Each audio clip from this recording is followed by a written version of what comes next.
All right, Fish-a-lots, let's get into another fan favorite here with line-to-line connections, and that is the Albright knot. First step is you're gonna grab your mono or your fluoro, whatever you're fishing for, and you're gonna fold it over just like that. Now, a quick tip here is, what I like to do is I like to pinch this end of the fluoro or the mono, whatever you might be using. So basically, if you put this little crimp in this line right here, it just helps keep this line together a little bit. All right, next step is you're gonna introduce your main line, which is gonna be your braid. Or with these knots, with the Albright knot, you can go fluoro to mono, mono to mono, whatever. But in this case, you're just gonna use some braid, all right? And you're gonna give yourself about that much, right? Always give yourself plenty of tag line here. Now, the difference here is if you're tying the Alberto knot, you would have to make wraps down this mono, and then you would have to make wraps back up. With the Albright knot, okay, especially with braid, you could pinch this loop right here, and you can make your wraps super, super close to this knot because you're not going to have interlocking wraps.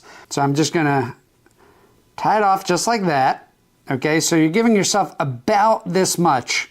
And now I'm just gonna wrap, and I'm gonna wrap super close together.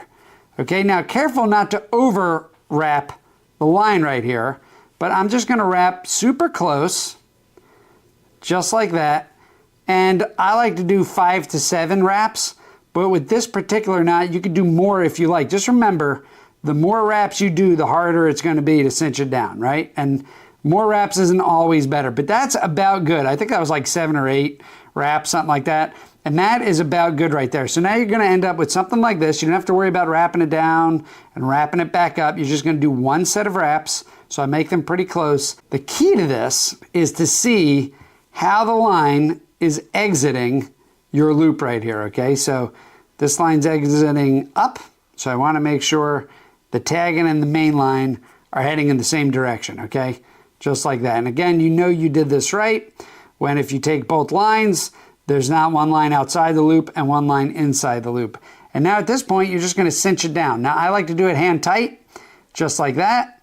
And now when I get to about this point where it's hand tight, I like to give it a wet and then really cinch it down because I want a lot of these wraps over this piece of mono right here, which you could probably see against the table right here, okay? So I'm gonna give it a wet.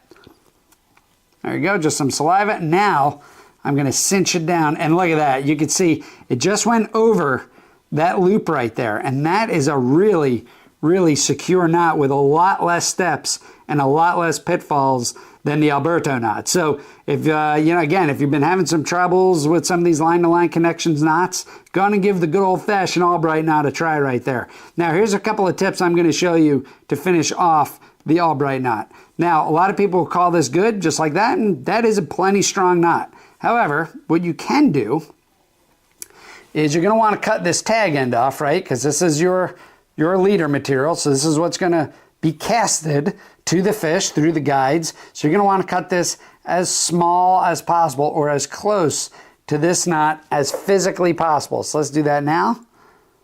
Close, there we go. Now that is about as close as I could get it. Take a look. This is your leader material. Now, no matter how close you cut this to this main line right there, to your knot, you're always gonna have that little piece of mono that's sticking out that's gonna nick your finger right there. You see, and you can feel it. As you run your finger down the line, you can feel that nick right there in that mono. So this is a great tip that I like to use with just about all my knots, is to make a ramp right here so that my casting distance isn't sacrificed at all when I'm casting my lures or my baits. With that little bit of abrasion resistance right there from that piece of mono, it's gonna catch on my guides as I cast this through, and I don't want anything limiting my casting, especially a knot, right? So what I'm gonna do is I'm gonna tie my best friend, the uni knot.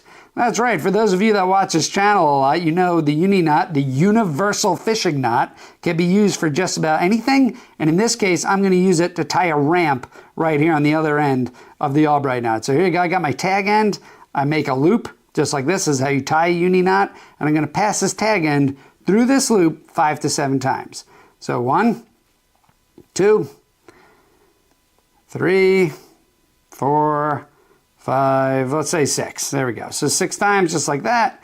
Now you take your tag end and you cinch it down, and that's just how easy the uni knot is to tie. Now check this out. As I tighten it down, So now the ramp is going to form right here, as you're about to see. Cinch it down. Look at that. And there you go. That is your ramp. So let me tighten it down just a little bit more here.